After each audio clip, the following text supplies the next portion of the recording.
All right, let's dive right into this one. Today, we're unpacking a massive, high stakes constitutional clash between two co equal branches of the Philippine government. It's a literal masterclass in the separation of powers, the limits of legislative inquiry, and the really intricate dance of checks and balances during a national crisis. If you want to understand how high level constitutional theory collides with real world politics and procedural rulebooks, you are in the exact right place for this explainer. So, here's our roadmap for today. We'll hit 1. The missing COVID-19 funds. 2. The executive branch pushes back. 3. A separation of powers standoff. 4. The Supreme Court petition. And finally, 5. The premature legal battle. Let's get to it. Section 1. The missing COVID-19 funds. You know, every major crisis needs a spark, right? Well, this one started with an audit report right in the thick of a global pandemic. Just look at this number for a second. Over 67 billion pesos. In their 2020 annual audit report, the Commission on Audit flagged this absolute mountain of a deficiency in COVID-19 response funds from the Department of Health. To really put that into perspective for you, the DOH was given 77 billion pesos total to address the health crisis, and 37 billion of that was just for personal protective equipment, PPE. So when an auditor finds a 67 billion peso deficiency on the ledger, yeah, that is going to set off some immediate, deafening alarm bells over in the legislature. And as you might expect, this audit report triggered the Senate Blue Ribbon Committee to launch hearings immediately. They demanded answers to some very specific, highly concerning questions. We're talking things like, did these huge purchases even go through public bidding? How exactly was the government spending taxpayer money meant for healthcare workers? Why on earth were these government-procured PPEs so expensive compared to local alternatives?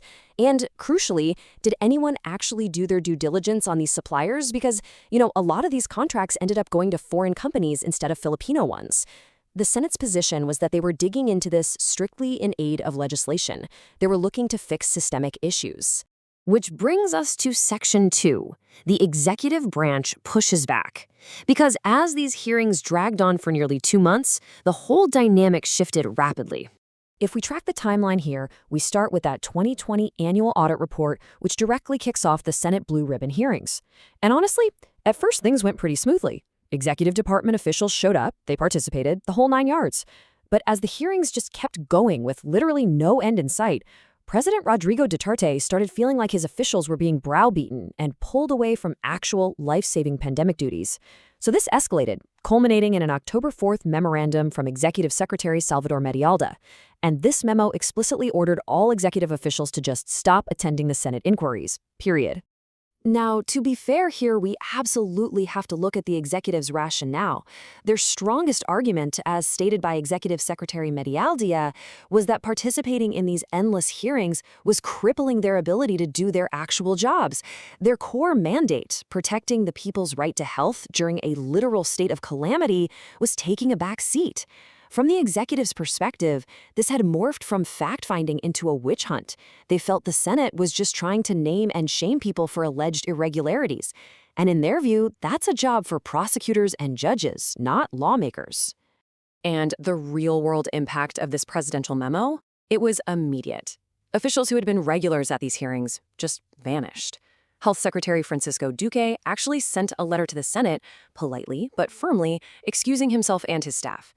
He cited that October 4th directive, noting they had been ordered to prioritize equally important COVID-19 response activities. So the executive branch officially drew a line in the sand, and the Senate's investigation ground to a complete halt.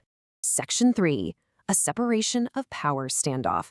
Because, guys, this wasn't just a scheduling conflict anymore. This was a massive, fundamental clash of constitutional powers. The whole standoff really boils down to dueling interpretations of the 1987 Philippine Constitution. It's like a heavyweight legal boxing match. In one corner, the Senate leaned hard on Section 21 of Article 6.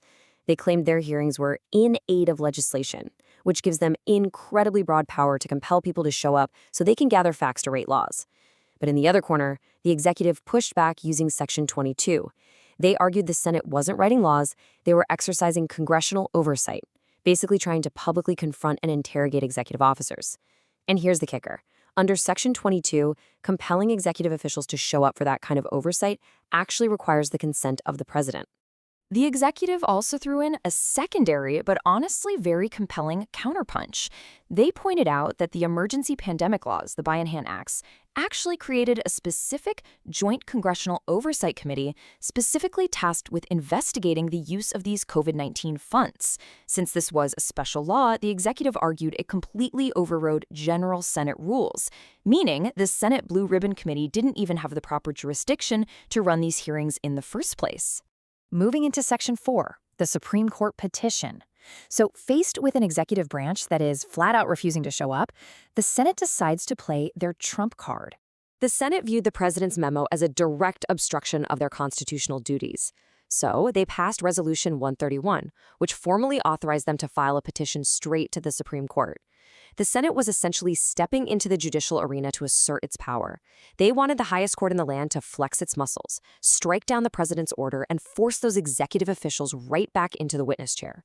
To pull this off, the Senate filed what's called a petition for certiorari and prohibition. I know, heavy legal jargon, but let's break it down. It's actually quite simple. This is an extraordinary legal remedy. The Senate was basically asking the Supreme Court to declare, hey, the executive branch went completely out of bounds here. They argued the executive exceeded its jurisdiction by issuing what the Senate considered an unconstitutional gag order. They wanted the court to totally nullify that October 4th memo and officially prohibit the executive from enforcing it any further. Section 5. The premature legal battle. The stage was perfectly set for a landmark ruling on the separation of powers. But what actually happened is a literal masterclass in legal procedure. The Supreme Court, sitting en banc, ultimately dismissed the Senate's petition. But here is the massive, ironic twist that you absolutely have to take away from this explainer. The court didn't actually take a side on the main constitutional issue. They didn't say the president was right. They didn't say the Senate was right. Instead, they threw the entire case out on a procedural technicality. They essentially ruled that the petition was just filed prematurely. To understand why they did that, we have to flip open the Senate's own rulebook. The Supreme Court pointed directly to Section 3 of the Senate Rules of Procedure governing inquiries in aid of legislation. This internal rule is super clear. It explicitly states that if the jurisdiction of the committee is challenged on any ground whatsoever, the committee has to resolve that specific issue before they can move forward. It's a three-step process. 1, a challenge is raised. 2, the committee votes on whether their inquiry is actually pertinent to legislation. And 3, if they decide by a majority vote that it is, then they overrule the objection and proceed. But here is the fatal flaw. The Senate skipped a step.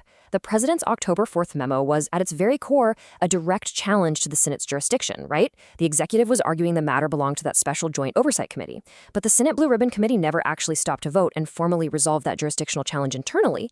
Because they skipped their own rulebook's required steps and ran straight to the Supreme Court, the court said, look, there's no actual ripe legal controversy for us to resolve yet. The Senate had to exhaust its own internal procedures first before asking the judiciary to step in and act as referee. So the court deferred to the Senate's own rules, effectively tossing the ball right back into the legislature's court without ever answering that ultimate constitutional question. And that leaves us with a really fascinating dynamic to think about. What happens next when the branches of government clash? When emergency powers, legislative oversight, and a strict adherence to the rulebook all collide head-on, the delicate balance of our democracy is tested in real time. This case is a perfect reminder that sometimes the biggest constitutional showdowns aren't decided by grand philosophical declarations.